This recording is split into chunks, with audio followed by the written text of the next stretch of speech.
ಎಲ್ಲರಿಗೂ ನಮಸ್ಕಾರ. ಎಲ್ಲರೂ ಹೇಗಿದ್ದೀರಾ? ಎಲ್ಲ ತುಂಬ ಚೆನ್ನಾಗಿದ್ದೀರಾ ಅಂತ ಅಂದ್ಕೊಂಡಿದ್ದೀನಿ. ಇವತ್ತು ನಾನು ಹೇಳ್ಕೊಡ್ತಿರೋದು ಬಂದು ನಾಟಿ ಶೈಲಿ. ಅಂದರೆ ಹಳ್ಳಿಗಳ ಕಡೆ ಹೆಂಗೆ ಮಾಡ್ತೀವಿ ಉರ್ಬಾಡ್ ಅಂತ ಹೇಳ್ತೀವಲ್ವಾ, ಅದು ಮಾಡ್ತಾಯಿದ್ದೀನಿ ಚಿಕನ್ನಲ್ಲಿ.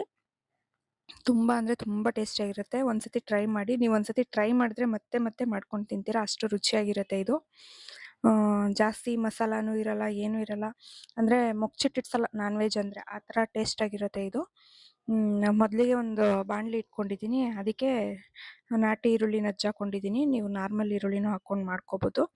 ಕರಿಬೇವು, ನಾಟಿ ಈರುಳ್ಳಿ, ಬೆಳ್ಳುಳ್ಳಿ ಇಷ್ಟನ್ನೂ ಜಜ್ಕೊಂಡು ಹಾಕ್ಕೊಂಡಿದ್ದೀನಿ.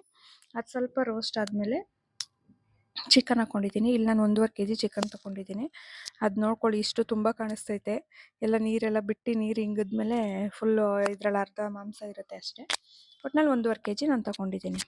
ಇದಕ್ಕೆ ರುಚಿಗೆ ಎಷ್ಟು ಬೇಕು ಅಷ್ಟು ಉಪ್ಪು ಮತ್ತು ಅರಿಶಿಣದ ಪುಡಿ ಹಾಕ್ಕೊಂಡು ಚೆನ್ನಾಗಿ ಹುರ್ಕೊಳ್ಳಿ. ಇದನ್ನು ಒಂದ್ಸತಿ ಟ್ರೈ ಮಾಡಲೇಬೇಕು ನೀವು. ಮಾಡಿದ್ಮೇಲೆ ಗೊತ್ತಾಗುತ್ತೆ ಏನಕ್ಕೆ ವಿಡಿಯೋ ಮಾಡಿ ಹಾಕಿದ್ದೀನಿ ನಾನು ಅನ್ನೋದು. ತುಂಬ ಅಂದರೆ ತುಂಬ ರುಚಿಯಾಗಿರುತ್ತೆ. ಟ್ರೈ ಮಾಡಿ. ಮಕ್ಳಿಗೂ ಅಷ್ಟೇ ತುಂಬ ಇಷ್ಟ ಆಗುತ್ತೆ. ಇದಕ್ಕೆ ಬೇಕಾಗಿರೋದು 2 ಮಸಾಲ. ಒಂದು ಮೆಣಸಿನ ಪುಡಿ ಅಂದರೆ ಬ್ಲ್ಯಾಕ್ ಪೆಪ್ಪರ್ ಪೌಡರು, ಇನ್ನೊಂದು ಬೇಳೆ ಸಾಂಬಾರು ಪುಡಿ. ಪ್ಯಾಕೆಟೇ ಸಿಗುತ್ತೆ ಅಂಗಡೀಲಿ. ನೀವು ಮನೇಲಿ ಮಾಡಿರೋದಾದರೆ ಇನ್ನೂ ತುಂಬ ರುಚಿಯಾಗಿರುತ್ತೆ. ಪ್ಯಾಕೆಟ್ ಹಾಕಿದ್ರೂ ತುಂಬ ಟೇಸ್ಟಿಯಾಗಿರುತ್ತೆ. ಒಂದ್ಸತಿ ಟ್ರೈ ಮಾಡಿ ನೋಡಿ. ಇನ್ನು ನಾನು ಮನೇಲಿ ಮಾಡಿರೋ ಬೇಳೆ ಸಾರು ಪುಡಿ ಅಂದರೆ ಹುಳಿ ಸಾರು ಪುಡಿ ಅಂತೀರಲ್ವ, ಅದನ್ನು ಹಾಕ್ಕೊಂಡಿದ್ದೀನಿ. ಚಿಕನ್ ಎಲ್ಲ ತುಂಬ ಚೆನ್ನಾಗಿ ಡ್ರೈ ಆಗಬೇಕು. ಅದು ನೀರು ಬಿಟ್ಟು ಆ ನೀರೆಲ್ಲ ಆಮೇಲೆ ಡ್ರೈ ಆಗಬೇಕು. ಅಲ್ಲಿವರೆಗೂ ಚಿಕನ್ನ ಚೆನ್ನಾಗಿ ಹುರ್ಕೊಳ್ಳಿ. ಯಾಕಂದರೆ ನಾವು ಮತ್ತೆ ನೀರೆಲ್ಲ ಹಾಕಿ ಬೇಯಿಸ್ಕೊಳ್ಳಲ್ಲ ಈ ಚಿಕನ್ನ. ಸೊ ನೋಡಿ, ಇಲ್ಲಿ ಈ ಥರ ನೀರಲ್ಲೇ ಆ ನೀರು ಬಿಟ್ಟೇ ಅದು ಚೆನ್ನಾಗಿ ಬೆಂದ್ಕೋಬೇಕು. ಲಾಸ್ಟಲ್ಲಿ ನಮಗೆ ಏನಾದರೂ ಗಸಿ ಬೇಕು ಅಂದರೆ ಅಷ್ಟೇ, 1 ಲೋಟ ಚಿಕ್ಕ ಗ್ಲಾಸಲ್ಲಿ 1 ಲೋಟ ಅರ್ಧ ಲೋಟ ನೀರು ಹಾಕ್ಕೋಬೇಕಷ್ಟೇ. ಅದು ಬಿಟ್ಟು ಜಾಸ್ತಿ ಎಲ್ಲ ಹಾಕ್ಕೊಂಡ್ರೆ ಚೆನ್ನಾಗಿರುತ್ತೆ. ಸ್ವಲ್ಪ ಪೌಡರ್ನ ಜಾಸ್ತಿ ಹಾಕ್ಕೋಬೇಕಾಗುತ್ತೆ, ಮೆಣಸಿನ ಪುಡಿ, ಸಾಂಬಾರು ಪುಡಿ. ಬಟ್ ಇಲ್ಲಿ ನಂದು ತುಂಬ ಡ್ರೈ ಆಗೇ ಮಾಡ್ಕೊತಿದ್ದೀನಿ.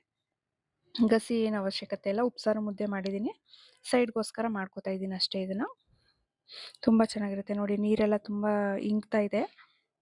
ಇದೇ ಥರ ಹುರ್ಕೊಳ್ಳಿ, ಚೆನ್ನಾಗಿ ಗಮ್ ಅನ್ನಬೇಕು ಚಿಕನ್ ಸ್ಮೆಲ್ಲೆಲ್ಲ ಹೋಗಿ.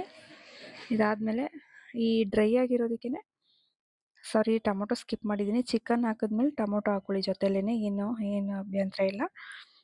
ಟೊಮೊಟೊನೂ ಹಾಕಲೇಬೇಕು, ಯಾಕಂದರೆ ರುಚಿ ಬೇಕಲ್ವಾ, ಅದಕ್ಕಾಗಿ. ಈಗ ನೋಡಿ, ಡ್ರೈ ಆಗಿರೋದಕ್ಕೇ ಪೆಪ್ಪರ್ ಪೌಡರ್ 2 ಸ್ಪೂನ್ ಹಾಕೋತಾ ಇದ್ದೀನಿ, ಸಾಂಬಾರು ಪೌಡರ್ 2 ಸ್ಪೂನ್ ಹಾಕೋತಾ ಇದ್ದೀನಿ.